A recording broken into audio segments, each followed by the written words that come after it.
Dennis Hurricane Hogan, the Irish WBO Oriental Middleweight Champion, is now setting his sights on a world title.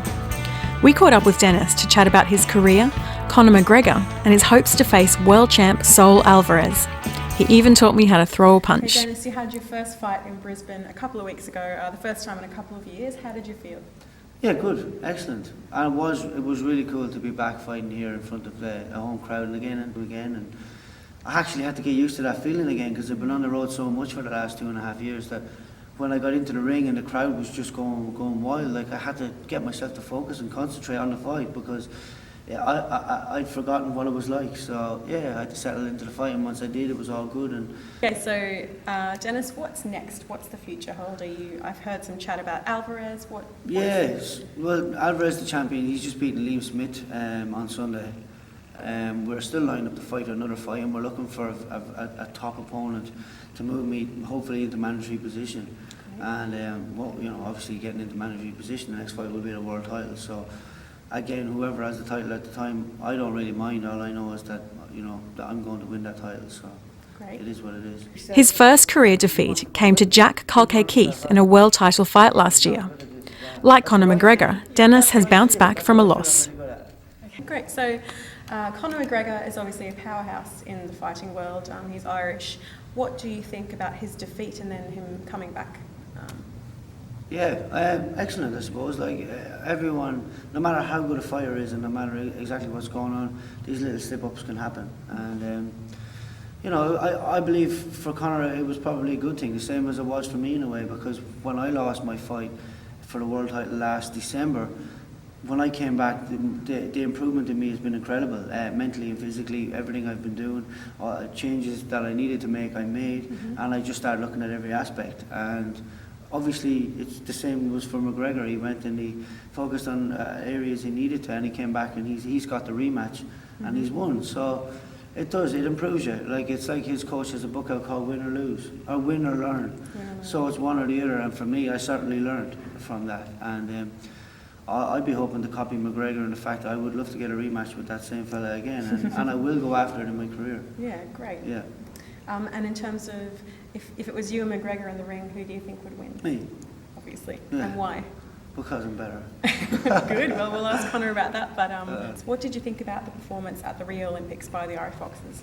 I thought that the performances were actually pretty good, and I just think that it was they just weren't getting the decisions, and it just feels like there was a bad vibe in the camp from the very, very start. Okay. Just nothing seemed to be working for them, and it's just one of those types of things where they could have had 6 medals at least from the team that went out. Was I think the best team we've ever sent.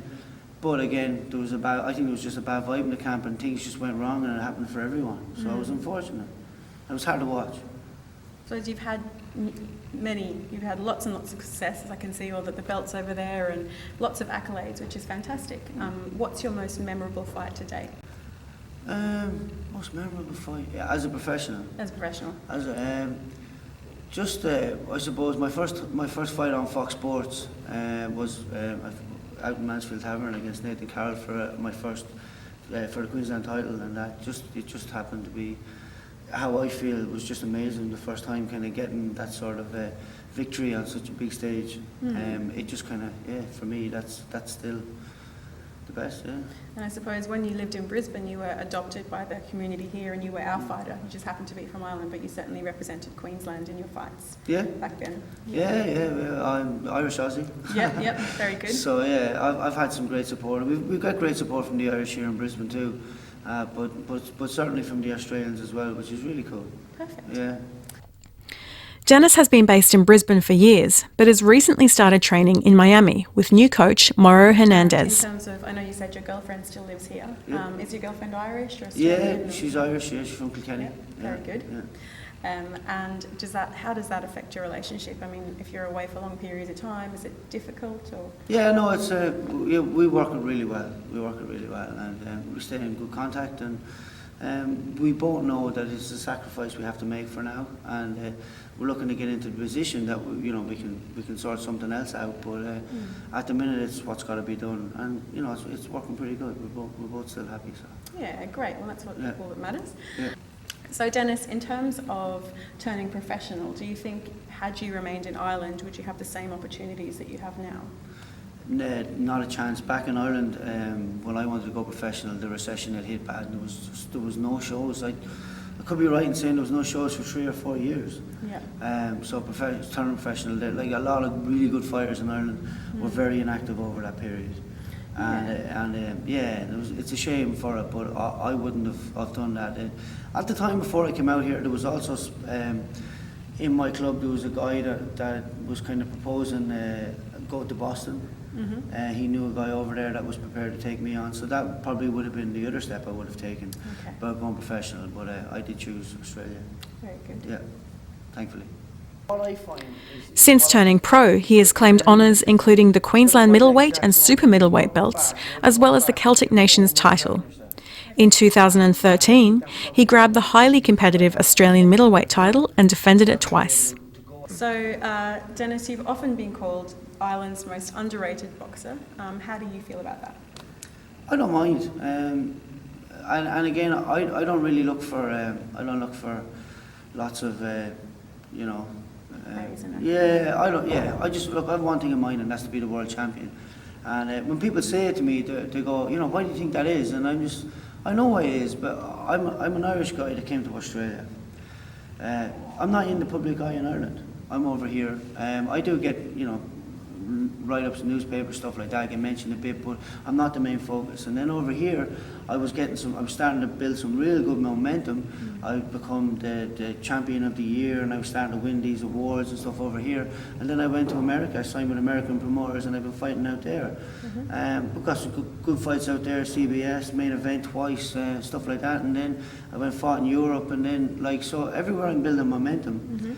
It's just kind of, who's it's kind of like I'm not in one place long enough to kind of start to build that sort of a thing. So it is what it is, and I don't mind because I love to travel and I love to go into people's places and fight them and do what I'm doing. Yeah, well, you said to me before that you'll take on anyone. Anyone asks you to fight and you're up for it. So tell us a little bit about that. Yeah, I've been called out a few times, and every single time I've said yes. And I think only a couple of people have taken it, but there's been 2 or 3 that haven't, and especially recently. Rocky Jerky called me out all over the Courier Mail, and he's had his opportunity now to fight me, especially just that fight gone. We give him the opportunity, and he chose not to take the fight. He said he's fighting someone else, but he wasn't. I was looking on his social media to see what was going on. There was nothing happening. So he's fighting now, I think, for the Commonwealth title soon, but these people want to call me out and then they want to walk away. I don't know what they're looking to achieve, but certainly a little bit frustrating, especially when you think, oh, okay, I'll have a fight back in Australia. Oh, this guy wants to fight me, let's fight him, and then you find out they've no interest. Well, look, you heard it here first. He's up for a fight. Anyone, give us a call. We'll fight you. We're going to fight me in a minute, so we'll have a go at that. And again, thank you so much for your time, Dennis, and best of luck in your upcoming bouts. And we'll certainly be there supporting you from the ringside. Thank you very much. Cheers. Okay, so about to learn from Dennis Hogan how to throw a punch. Okay. That's right. So, Yeah, just there you go again. There you go. No power. There you go. 1, 2 again. Beautiful. Then touch.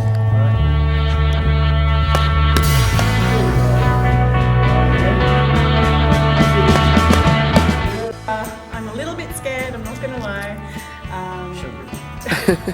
Do you want to be Rocky or Apollo? I'll be Rocky. Apollo's in the next midway. Okay.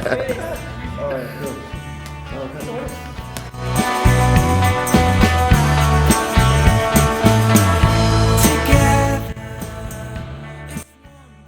Dennis Hogan defends his title against Yao Yi Ma on the 12th of November in Brisbane.